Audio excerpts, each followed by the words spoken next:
New video of the 7/7 ambush a decade later. Hear from police officers about that harrowing night and the hunt for the gunman. As we prepare to celebrate America's 250th. It's too much. To see the babies go before their parents. You know, that's hard. A serious plea that'll help keep you and your family safe. Healing the Hill Country, the concern tonight over the mental health of those who survived last year's tragic flooding.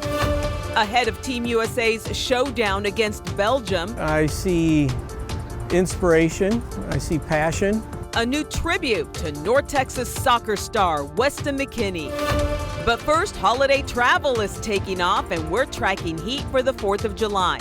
Here's Chief Meteorologist Pete Delkus.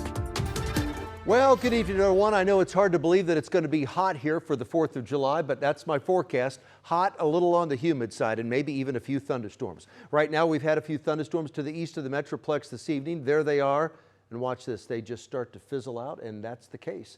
By midnight tonight, we are dry. We're dry overnight with nothing other than a passing cloud. Watch this. Here's 7 tomorrow morning. A few clouds around in the morning, then maybe a shower or a thunderstorm. The chance of rain tomorrow is only about 10%. So it's not completely dry, but the majority of us won't see rain. I do have a little bit of rain in my forecast Friday, Saturday, and Sunday. It's 10% coverage all 3 days, so don't be surprised if a shower or a thunderstorm does pop up. We'll hit 97 tomorrow, 98 on Saturday, 99 on Sunday. I'll have more on this, your 14-day forecast and your fireworks forecast as well.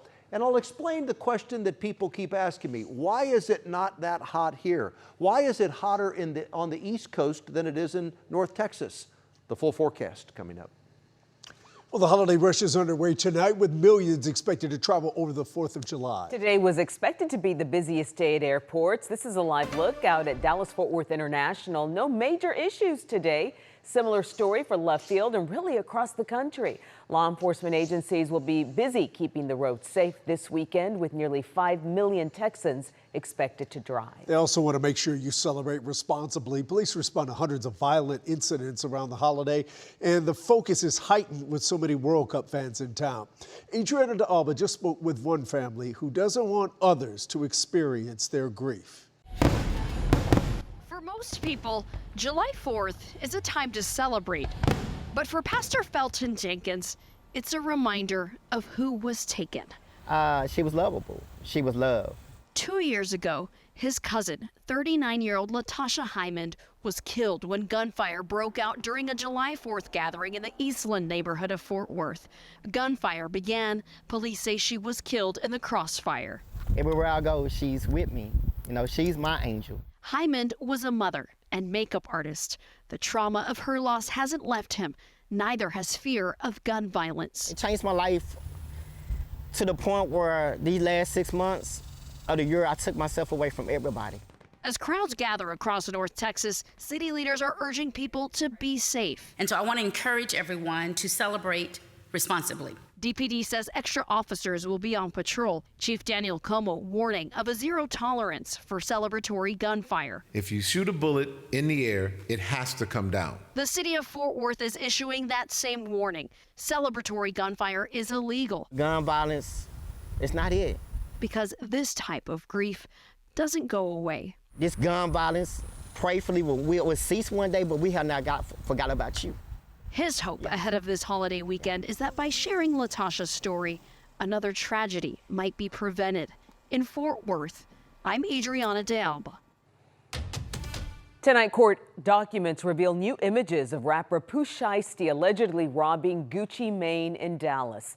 These pictures from a court filing show Pooh Shiesty, whose real name is Lontrell Williams Jr., and his alleged accomplices.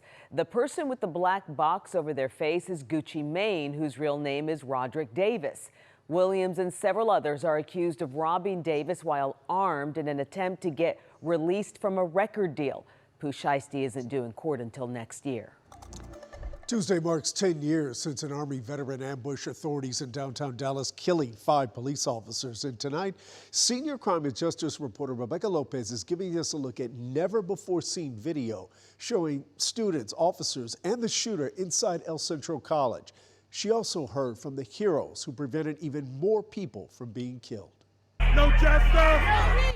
It started as a peaceful protest in downtown Dallas. Thousands were marching after police shootings in Minnesota and Louisiana. Then gunfire. Downtown Dallas became a war zone. Citizens ran for cover. Officers ran toward the gunfire and toward the wounded. I was with my team. I was there. DPD Sergeant Ivan Gunter was leading a team that included officers Patrick Zamaripa, Michael Crow, and Lauren Aarons.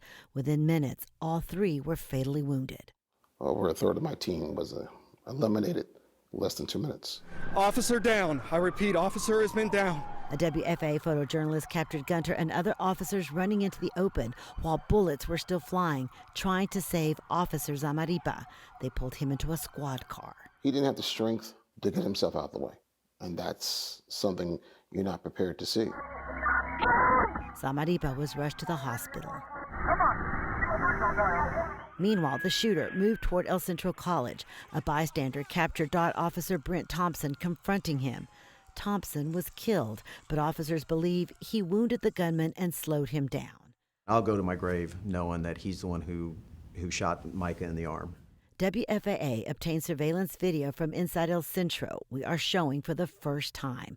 Officers were moving toward the doors when bullets shattered the glass. Get down! Get down! Get back! Doors exploded. The next thing you know, I'm on my backside. Students and teachers were still inside. Some ran for cover.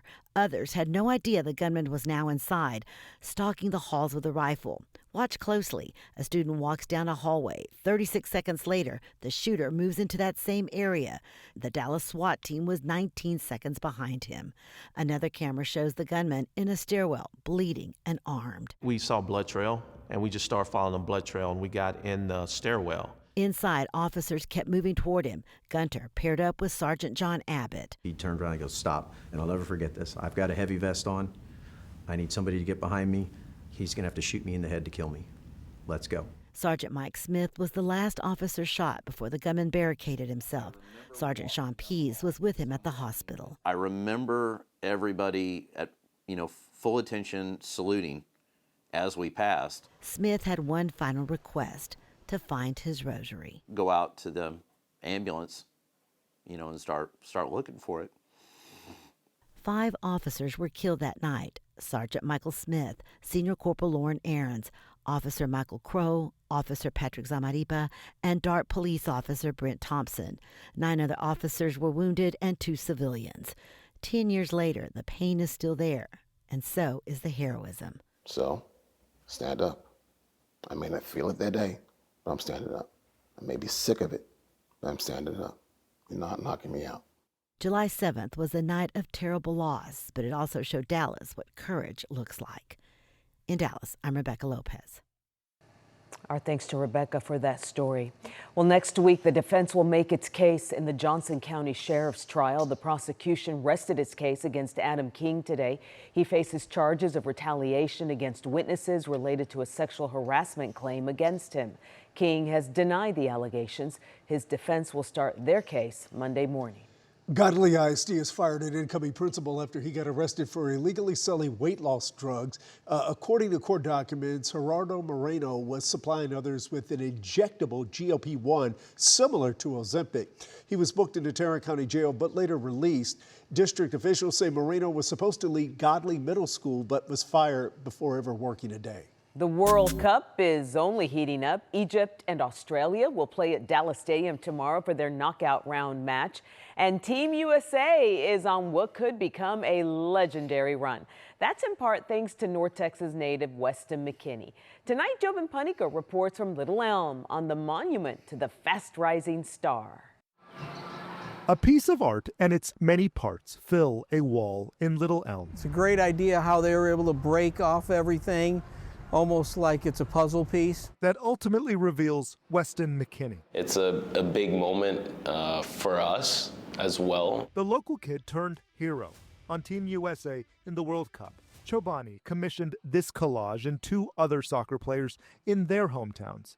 Found artist Michael Mapes. To get a sense of who he is, not just who he looks like. Michael spent months researching McKinney. his childhood, his family, his interviews, his ups and downs. People saying I wouldn't make it, and people like always said I wasn't good enough. And just to be able to be like, wow, like I'm here. Oh, I see there's like little pins in there. The many parts of a person, the many parts that make up Weston McKinney, from local grounds to soccer's biggest stage. My work is investigating, the visual biography of people, just breaking down a person and re-representing them as a collection of parts to a whole. The pride of USA, a more intimate pride of Little L. The fact that it doesn't matter where you come from, you can represent globally. In North Texas, I'm Jobin Puniker. And we're getting you ready for Team USA's next match in the round of 16. We'll be streaming a live pregame show before the match against Belgium. You'll see live reports from Seattle, where Team USA is playing, as well as Dallas Stadium, where Portugal is playing Spain. The winners face off in the quarterfinals. Our show starts at 2 p.m. wherever you stream.